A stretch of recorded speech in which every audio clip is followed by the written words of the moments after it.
Check it out, everybody. This is Mr. Royce J of Royce J Media coming at you guys with another video.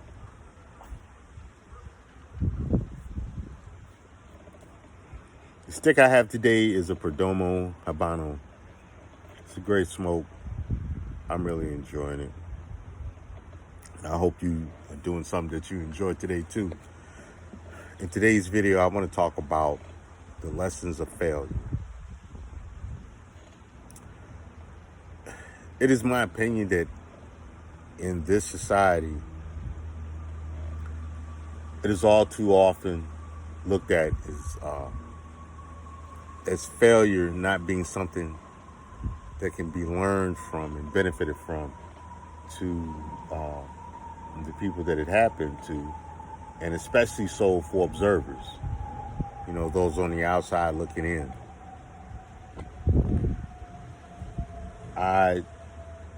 What takes me there is looking at some of the criticisms of people like Steve Harvey, as of late Kevin Samuels, and a few others who have been through divorces and relationships. And the common criticism is that, well, these guys failed at marriage. How would they know anything about marriage? Dummies, they know what not to do. They know exactly why their marriages failed. More than once.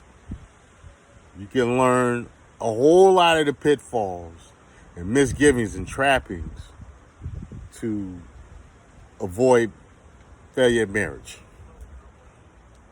Look at people like Donald Trump and several others, Jeff Bezos, who have failed at business or other endeavors. George Bush, that failed at different business endeavors to go on to do great things. They learn from their failures, and you can too. See, I don't get this whole thing of not looking at people who have failed as good examples. You know, a person that has failed, you can learn so much from them. You can learn from their success as well as their failure. You'll probably learn more from their failures as you would their success. I myself have been through several things in life, several endeavors that I've had, that I've tried and I've failed at. And I tell you, I've learned more out of the failures than I have with the successes. Back in the day, I used to be a pro-am fighter. Fought 7 different styles.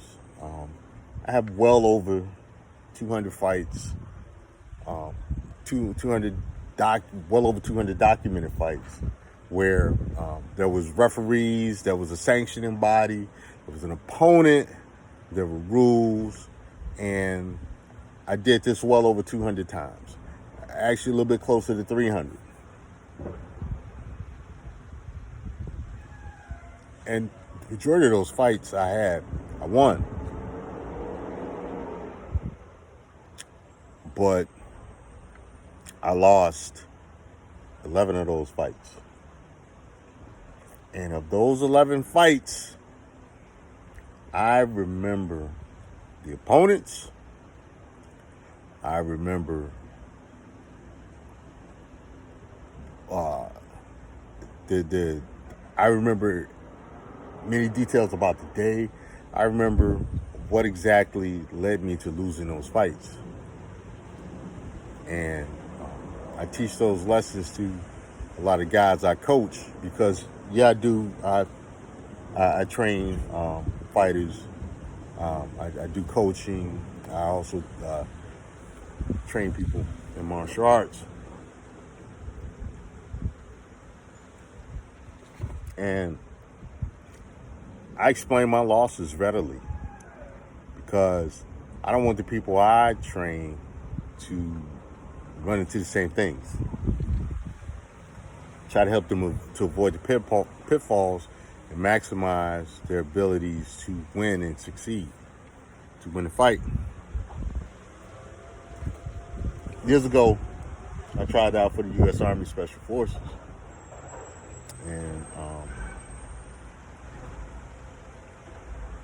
I got there to what's called selection. Got injured real bad. I was almost through it. Got injured real bad, and didn't meet my goal.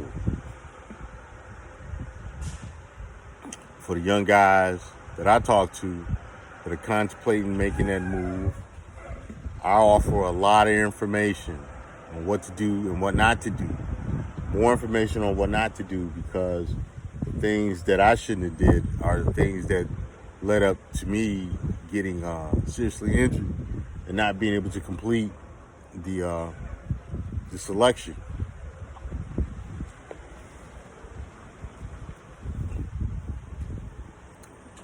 This brings me back to relationships. Now,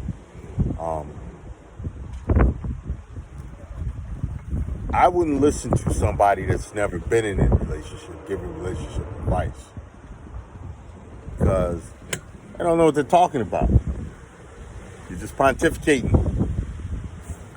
However, I would listen to somebody that's been divorced a few times, or somebody that's been through several bad relationships, because they have a lot of advice to offer.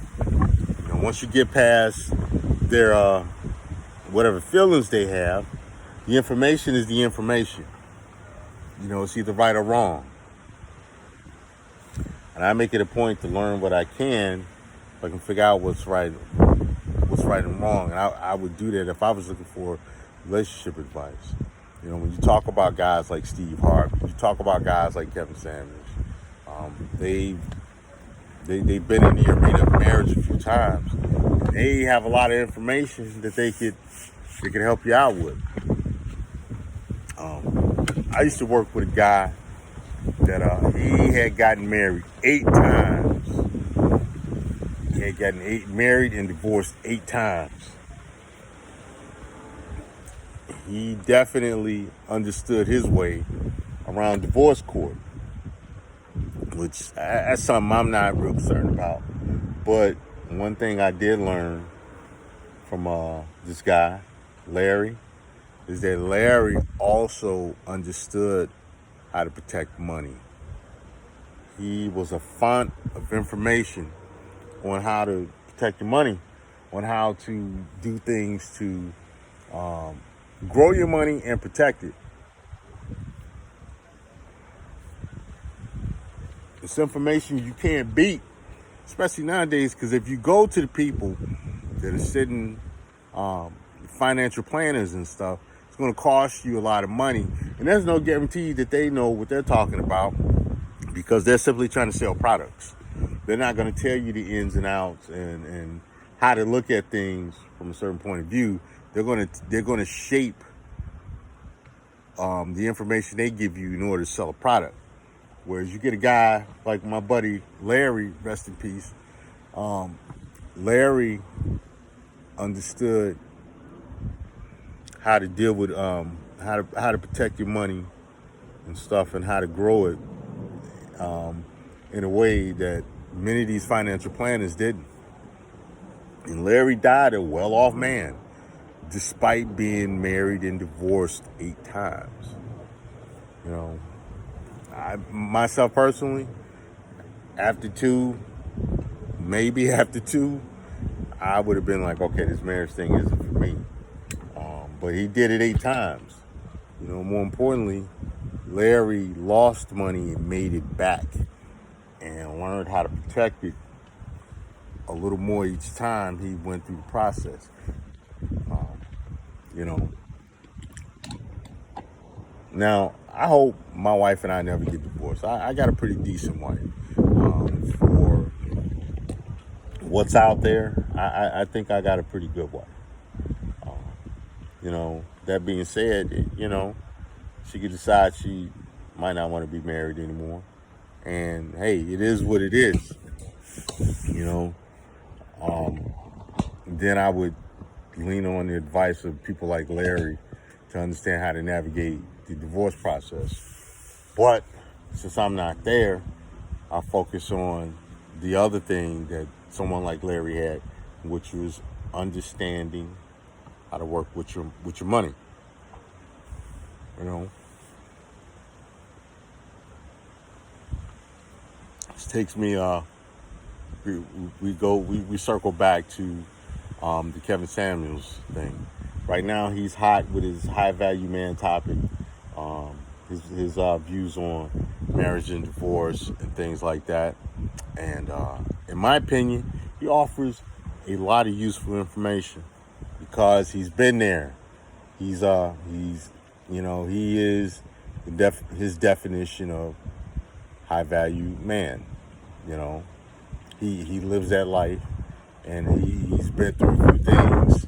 He's been battle tested with that, so I think he offers quite a bit of advice. Quite a bit of great advice. Despite what the personal opinions of him are and how he says things, I think he offers some valuable advice.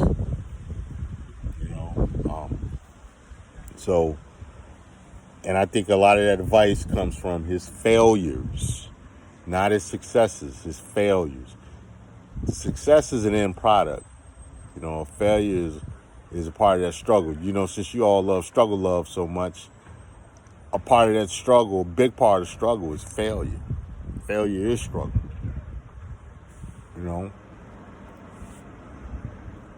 So I say all that to say this. Stop that stupid bullshit talking about how you can't listen to somebody that's failed or somebody that's, been through a divorce or lost a business or something. Because you sound stupid. You want to sit up here and listen to people who have taken the easiest route, who have taken the path of least resistance. And you want to do that too. That's some lazy bitch ass shit.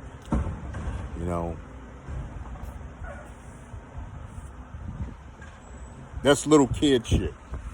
That's not adult, and it's certainly, if you're a man, it's not masculine, it's not manly.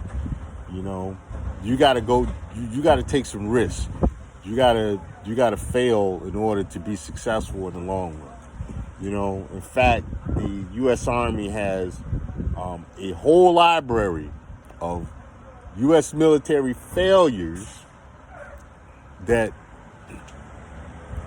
military leaders are required to research from in order to learn how to learn how to minimize risk and a failure in various operations and missions. So learning from failure is important. Learning from your own failure and the failures of others. Anyway, that's all I got to say about that right now. And this is Mr. Royce, Royce Media. Like, share, subscribe, get in the comment section. And look forward to the next video. I'm out.